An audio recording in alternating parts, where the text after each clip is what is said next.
captions on and off by selecting the closed caption icon in the Zoom taskbar. And that is it for our opening program announcements. So I will turn it over to our Senior Associate Dean for Executive Education, Peter Hurst.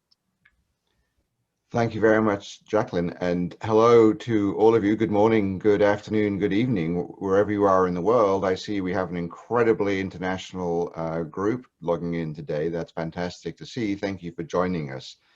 We're here in one of our rapid-fire 30-minute Innovation at Work webinars that we now call the Need to Know series.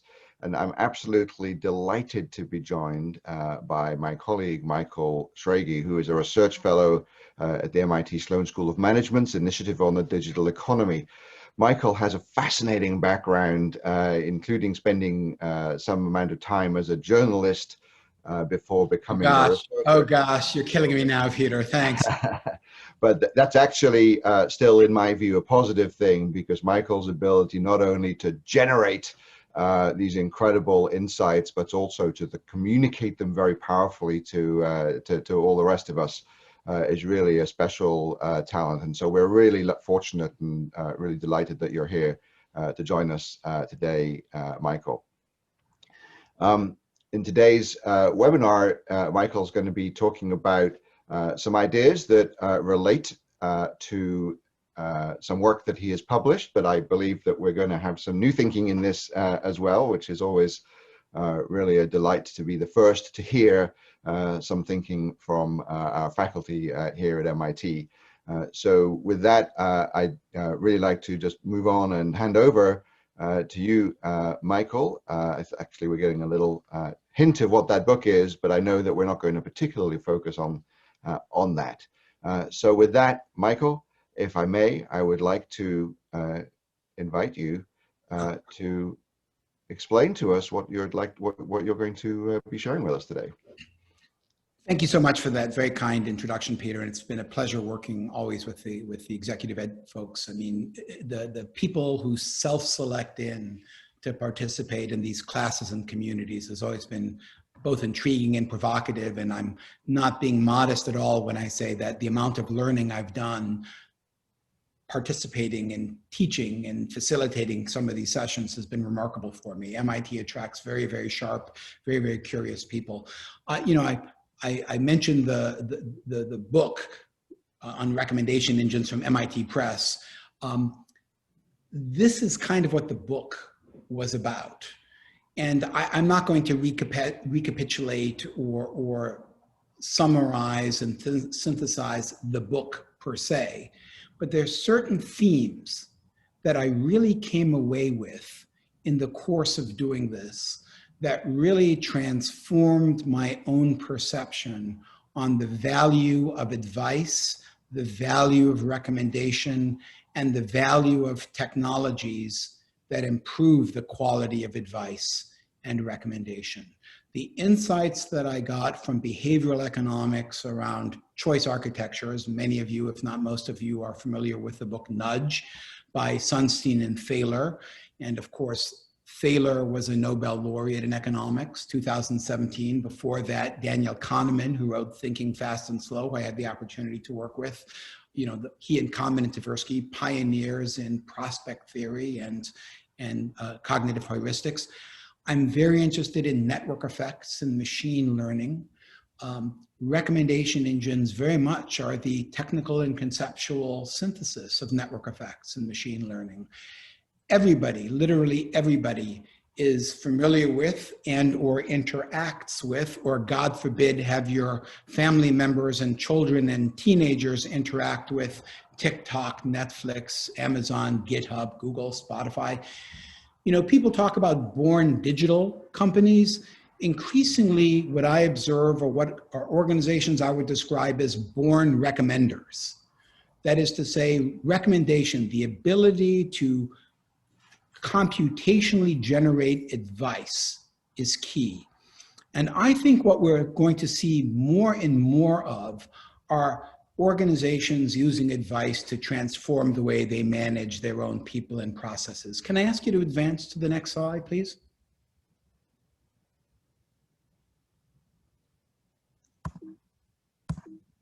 There we go.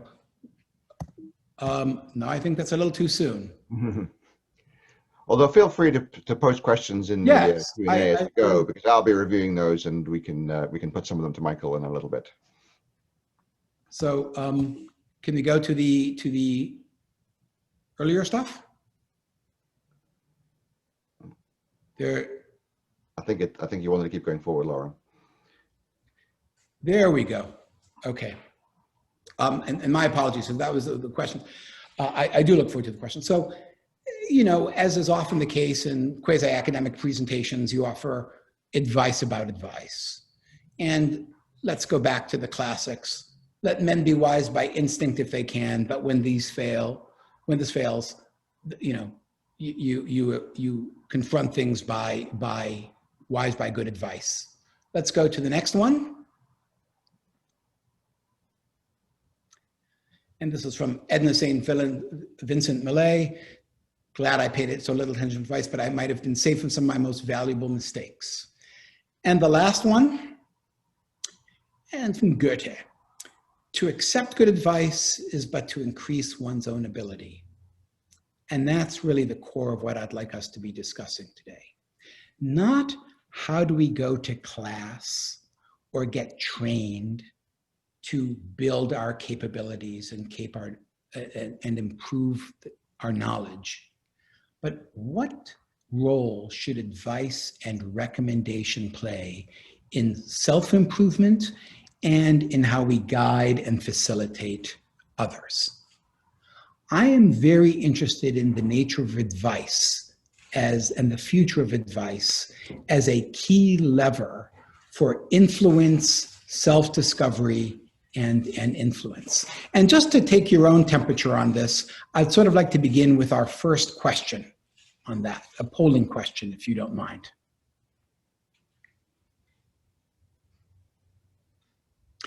When was the last time you asked for serious advice about a significant business, organizational, or people issue in your firm? The last day, the last week, the last month, and you try to avoid advice seeking. What do you figure, Peter, 15, 20 seconds? Yes, I think probably by the time I've finished answering your question, we'll be ready to see the results of that. Good.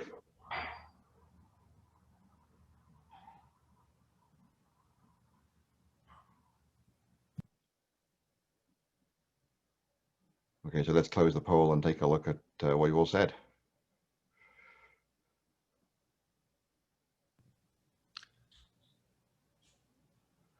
Very interesting. So just in case people don't are listening in and not able to see that, the answers, the most popular answer was last week, but I think all of the categories had some proportion of answers, so that was an even spread, I think. Yes, just to foreshadow, one of the things that I'm going to get us to is the notion of how do we really want to see ourselves as people who give and receive advice? Because one of the most important things I came away with from this book, from this research, was the transcendental nature of advice. All cultures in all times of history, the role of advice, whether it be divination from the gods or big data playing the odds, the role of advice is absolutely key. The role of recommendation is absolutely key in how decisions are made and how people see themselves as being valuable to themselves and in collegiality and in collaboration and cooperation with others. So that's pretty much the opening remarks on this. And I'm happy to begin answering any questions that you may have, Peter, on this. Sure, maybe one place we could start, and by the way, in the poll, which has now just disappeared, the one category of 10% of people said they try to avoid seeking advice at all, which I thought was kind of an interesting perspective as well. But maybe we can dive a little bit more, Michael, into this question of, we're all used to the notion of receiving recommendations for sort of products as a kind of a marketing function. In, you know, some of the companies that you mentioned have become apparently very good at that. They seem to know us better than we know ourselves, right, in scary ways. But how does that contrast with what you're thinking about in this discussion, which is really, you know, taking advice to really the next level? well, if you can show the next slide, I have a comment on that. There we go. I believe this is the best way to answer that kind of question. Recommendation is about choice, good choices. And I think the way that people come to frame and understand choices is where advice becomes so emergent and important, as a way to understand your priorities, and indeed as a way to understand what it is you and your team and your group are trying to accomplish. What for that 10% of people who want to avoid advice, and by the way, that number doesn't surprise me at all. I wouldn't have been surprised if the proportion had gone up to 20%. Some people want to do it themselves. They believe that asking for advice makes them vulnerable practically, or makes them look weak, or on some dimension, dare I say it, ignorant. Asking for advice, going before the Oracle of Delphi, you know, it's an act of vulnerability and humility. People who are seeking advice, yes, it is true, many people who seek advice are seeking affirmation, confirmation bias. They want approval. But even that is an act of humility. I need your approval. I want to be seen as needing your approval. I want to be seen as soliciting your feedback. I think the real issue here is, how do we want to engage with choice? How do we want to constructively engage with choice? And one of the most important revolutions that have occurred literally in the last 10 to 15 years is that increasingly we sought advice from people who are experts, people who we believe have some understanding of ourselves. Your phrase, know us better than I know ourselves, our friends, our family, our colleagues. But increasingly with recommendation engines, it's data-driven, it's analytics-driven. It's, to use the Amazon phrase, people like you who bought this, were interested in this. People who got this item or took this bit of advice were also interested in this bit of advice. If you buy the notion that we are, to some extent, the sum of the choices that we make, what influences the choices that we make is remarkably important. Advice recommendations are critical factors in influencing the choices that we make. And let's flip it. If we're managers and leaders, the advice we offer, unless we're giving somebody an order, the advice we offer, we expect, we want to influence the choices and the perceptions that people, our colleagues, make. So I think this is rather profound, and I'll be very blunt. I think it's undervalued and under-discussed. I think the issue of how do we get greater value from advice is every bit as important as how we get greater value from knowledge and how we get greater value from skill. And indeed, what's one of the best ways of getting greater value from knowledge and getting greater value from skill? It's eliciting and getting good advice on how to take advantage of that knowledge and how to better leverage that skill. So we're getting a lot of questions, Michael, Please. I think, about the sort of the balance. A lot of what you could be describing here, you know, is us turning to experts or people that we perceive as experts as advice. But how do the trends that you've been doing your research on, particularly around the impacts of data and analytics and maybe even sort of machine learning and artificial intelligence and all those things, how does that interact with the notion of the expert? Are you imagining that we're going to replace experts with expert systems? That's a sort of an old-fashioned term now. Are you imagining that there's more of a symbiosis between man and machine, or human and machine, in these kinds of sources of advice? How do you see that developing? I want to be careful. I am not going to go the singularity route and talk about, it's sort of funny because my serious academic research in computer science was indeed on expert systems with Donald Mickey at the University of Illinois in Oxford. And of course, all of the computational stuff, the machine learning stuff totally swept those rule-based expert systems away. I'm really not going to talk about the notion of how smarter systems replace experts. Yes, there's a certain symbiotic aspect, but ironically, or maybe even perversely, I'm less ambitious. I'm less grandiose. I'm looking at people, at individuals. And I coined a phrase a while back, selvsware. What are technologies? What are tools that can give us advice, give us recommendations at moments that matter? Virtually everybody, back in the days when we would drive around a lot, Waze was a very good example of this. Waze would give us advice about how to get from one place to another in a minimum amount of time, minimum amount of traffic. What I'm really looking for is how can technology make people more efficient and more effective and feel better about themselves, more empowered than without it. So I'll give you an example of something that I need for myself. I've called this promptware. I want, particularly in Zoom meetings these days, I want my mobile device, I want my device to keep track of how often I am interrupting people. And I want my advice to whisper in my ear, it's time for you to shut up. It's time for you not to interrupt. So let's call that promptware. I'm looking for how do people want to engage in whatever it is they're doing, and given what they're engaging in, how can data-driven, data-informed recommendation systems, recommendation engines, promptware, selvsware, nudge them, empower them, remind them, give them something that they want or need so that they make a better choice than they would have without those systems. That's a long-winded answer, but it's very different than the singularity.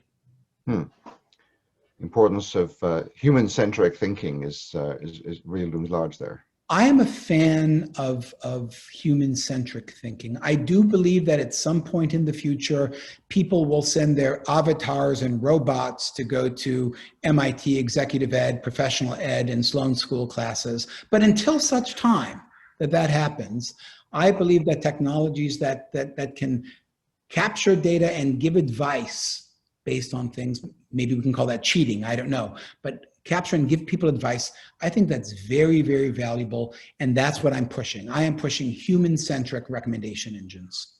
What do you see as the role for want of a better term, professional ethics in relation to this? I mean, for example, the scenario that you painted a moment ago, many of us might have received that kind of advice by paying a professional coach to sit at the back of a room in a series of meetings and to then work with us to improve our performance. But that individual, has the wealth of their own experience and training, and also, a professional code of ethics that they're really adhering to. And if we translate that into a world where you're describing maybe some of these systems will be machine informed or even machine delivered, then just as being the case with the difference between an airline pilot and a computer flying a plane, now the programmers, the coders, the people who set up the machine learning have a role to play. That's exactly right. But how does ethics play into that? Well, given an economics background, I cast this ethical issue in the context of a principal agent problem, with the recommendation engine being the quote unquote agent. Yes, Amazon's recommender is trying to get me to buy, but there's a difference between trying to get me to buy in the moment and looking at me as part of customer lifetime value, where there's an investment involved. Absolutely, there are going to be ethical issues, and I address these in the book. And I think one of the most important issues is going to be, you may indeed have recommenders that give you advice about which recommenders are exploiting you or not. But I want you to go with your coaching example. I would like it, and Google Mail already does this. I would love it if when I logged on to my Outlook or my Google Calendar, the calendar made recommendations saying, this should be your priority for the day. You know, these are the people you should be reaching out to. In the same way, when you send a Gmail, it recommends, do you also want to send a copy to so-and-so, so-and-so. That's going to become more prevalent. And this is why they're called recommendation engines, not obedience engines or compliance engines. I find good choices empowering. 20 choices is overwhelming. 2 choices may not, either or, not enough. You know, what are the choice architectures that empower you and put you in a position to make a better decision for a better outcome? Because we're all working off of our devices, these devices are gathering more and more data and can offer from device to advice. What kind of advice should we be looking for from software and systems that know more about us? Yes, there is an ethical component to that, but I think what's more important is the value component. We can tell whether we're getting good choices. I think we need more focus on human-centric systems around choice. In fact, why don't we ask, before we take more audience questions, why don't we ask that third question about a workplace recommender?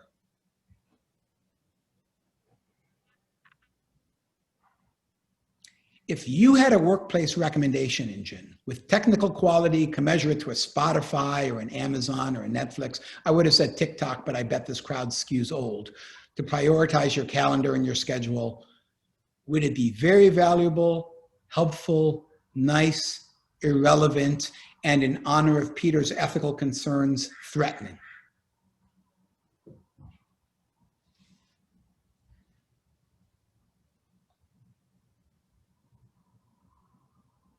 Help prioritize, not tell me what to do.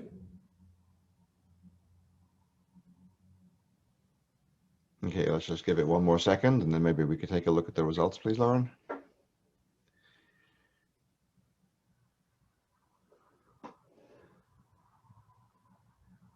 Well, our 10% who didn't want advice have gone down to 7% who found it threatening, which maybe there's a correlation between those two groups. But 26% said very valuable. The winner was 39% with helpful, 18% said nice, 10% said irrelevant, and 7% said threatening. I love this split. This is terrific. You know, now it would be interesting to see the correlation between people who would find it very valuable because they don't organize well or because they're always looking for an edge. I'm particularly interested and not surprised that most people, the plurality, picked helpful because that's what it should be. You want it to be helpful. You have the beauty of advice. Let's go back to Black-Scholes. It's the optionality. You don't have to follow advice, but advice should give you insight or awareness that you wouldn't have come up with on your own. So it's helpful. Maybe I should do this, maybe I shouldn't. Nice, exactly, it's a hygiene factor. It would be nice, but I don't need these sorts of things. But this notion, and I must point out that it is well over 50% between helpful and very valuable, that pretty much is the breakout that I've been seeing from a number of organizations and individuals. Threatening, I would have expected to be a little bit higher. Irrelevant, that's about it, because you know what? And I mean this quite sincerely. Most people really are intentional. Most people really do know what it is they think they want to do. Then again, for some people, that's a management strength. And for other, it's a management weakness. And what do their colleagues tend to say about them? Well, they're really good, but they don't really listen. They're not really open to things. And I think that's really important too, because advice, we talk about humility, there's also an aspect of openness. There's a sociability aspect. Being somebody you can go to for advice, that makes you more valuable. Being somebody who's being seen as open to advice, that makes you more sociable. That makes you a better collaborator.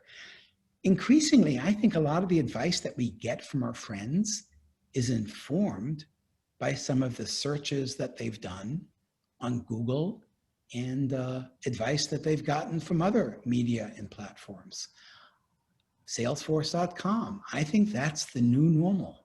Digital flavored, digital driven advice and recommendations. The same things we see in the consumer market are taking place inside the firewall, throughout the enterprise, throughout global markets. Great, thank you. So one last question, which I think will be a segue into some key takeaways that I know that you want to make sure that we all hear.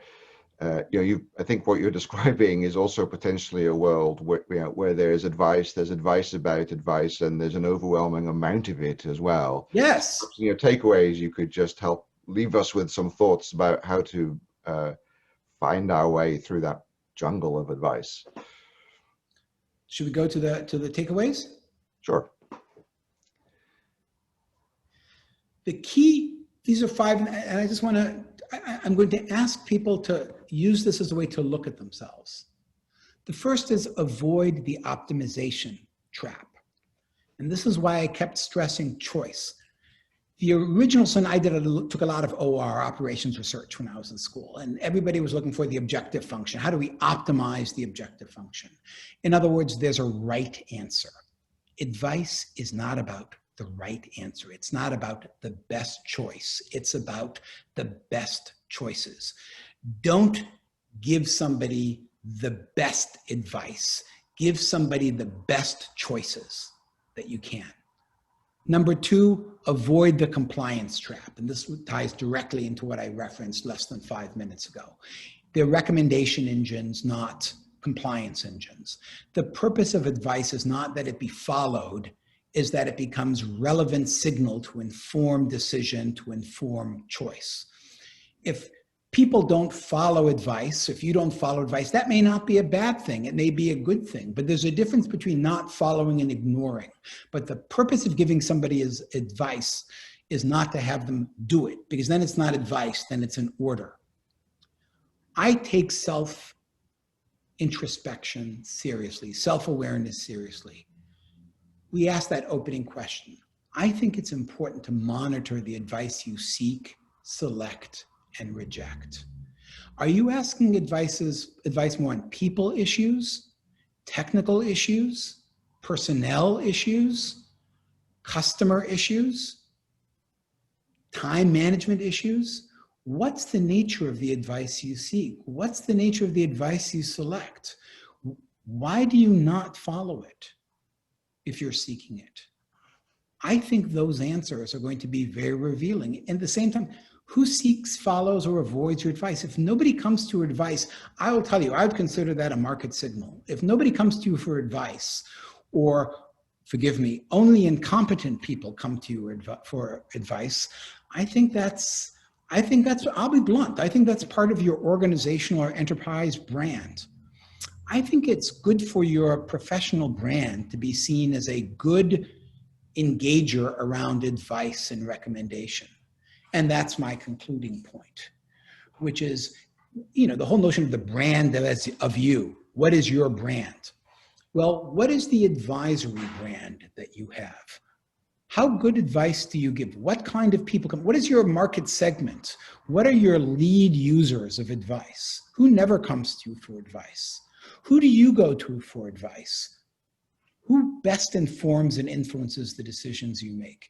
Yes, this is about improving self-awareness. I think advice is the low-cost, high-impact way of self-discovery and building self-awareness and introspection around effectiveness, productivity, sociability, and influence and impact at work. Great, thank you, Michael. I think those are all very useful and thought-provoking, and I wish we had another half an hour to dive into each of those. Maybe we can do that on a future occasion, but for now it remains for me to thank you, Michael Schrage, for this fascinating discussion over the last 30 minutes, and we will be putting out some follow-up material and a blog post where we'll get to many of the questions. I very much look forward to that, because I kind of got the impression that there are certain questions that are out there, and believe you me, I look forward to, forgive me, offering advice on the answers to those questions. Oh, what a great way to end. On that note, thank you very much, Michael. Thank you all for joining us, and thank you to the Exec Ed team for helping Thank you. put together this production today.